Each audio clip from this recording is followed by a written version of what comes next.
No matter who wins this election, the direction of this country is going to change dramatically. But the choice is between the right change and the wrong change, between going forward and going backward. America's seen tough times before. We've always known how to get through them, and we've always believed that our best days are ahead of us.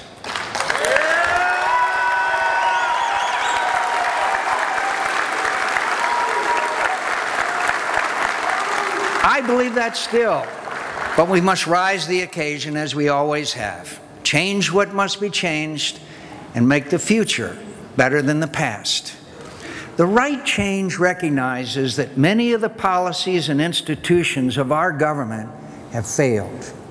They failed to keep up with the challenges of our time because many of these policies were designed for the problems and opportunities of the mid to late 20th century, before the end of the Cold War, before the revolution in information technology and rise of the global economy.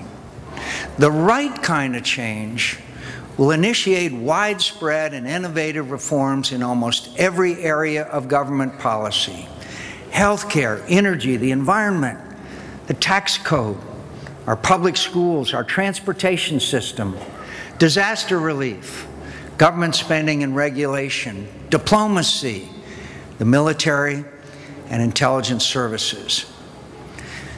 Serious and far-reaching reforms are needed in so many areas of government to meet our own challenges in our own time.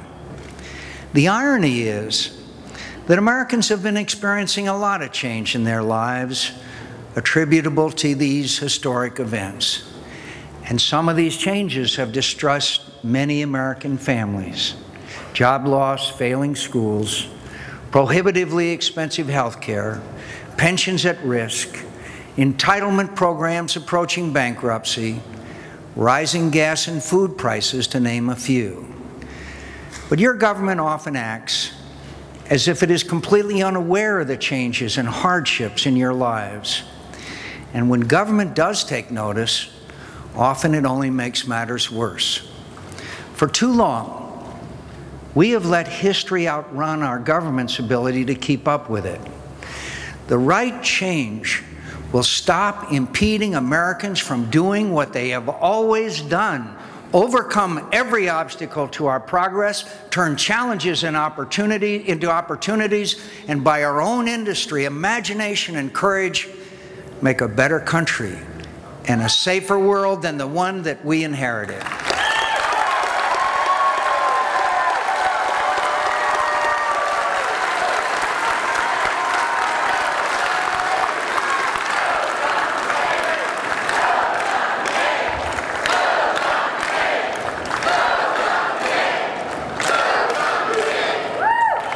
To keep our nation prosperous, strong, and growing, we have to rethink, reform, and reinvent the way we educate our children, train our workers, deliver health care services, support retirees, fuel our transportation network, stimulate research and development, and harness new technologies. To keep us safe, we must rebuild the structure and mission of our military, the capabilities of our intelligence and law enforcement agencies, the reach and scope of our diplomacy, the capacity of all branches of government to defend us. We need to strengthen our alliances and preserve our moral credibility.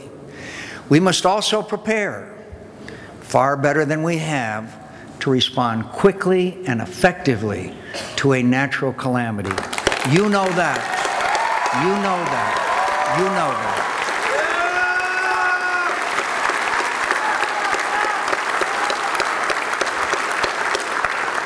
When Americans confront a catastrophe, they have a right to expect basic competence from their government.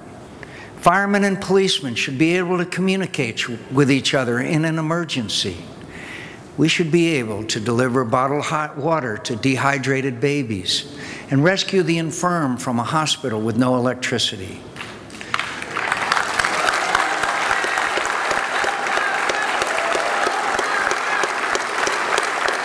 Our disgraceful failure to do so here in New Orleans exposed the incompetence of government at all levels to meet even its most basic responsibilities. The wrong change looks not to the future, but to the past for solutions that have failed us before and will surely fail us again. You know, I have a few years on my opponent.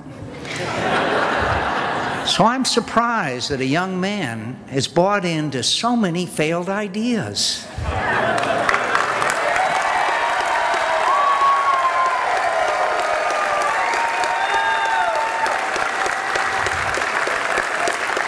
Like others before him, he seems to think government is the answer to every problem, that government should take our resources and make our decisions for us. That type of government doesn't trust Americans to know what's right or what's best in their own interests. It's the attitude of politicians who are sure of themselves but have little faith in the wisdom, decency, and common sense of free people. That attitude created the unresponsive bureaucracies of big government in the first place. And that's not change we can believe in.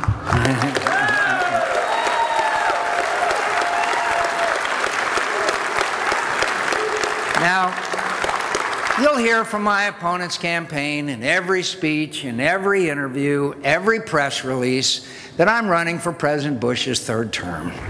You'll hear every policy of the president is described as the Bush-McCain policy. Why does Senator Obama believe it's so important to repeat that idea over and over again? Because he knows it's very difficult to get Americans to believe something that they know is false.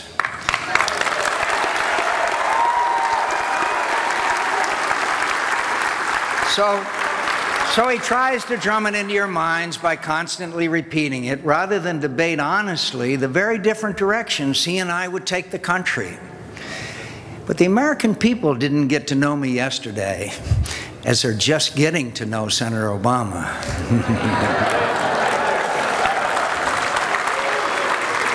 They know I have a long record of bipartisan problem solving. They've seen me put our country before any president, before any party, before any special interest, before my own interest. They might think me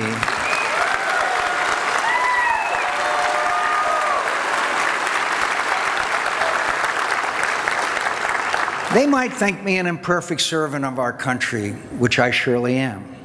But I am her servant, first, last, and always.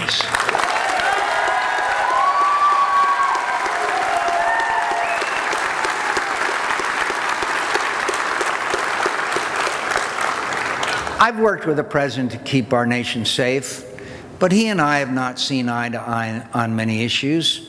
We've disagreed over the conduct of the war in Iraq and the treatment of detainees, over out-of-control government spending and budget gimmicks, over energy policy and climate change, over defense spending that favored defense contractors over the public good. I strongly disagreed with the Bush administration's mismanagement of the war in Iraq. I called for the change in strategy. I called for the change in strategy that is now at last succeeding where the previous strategy had failed miserably.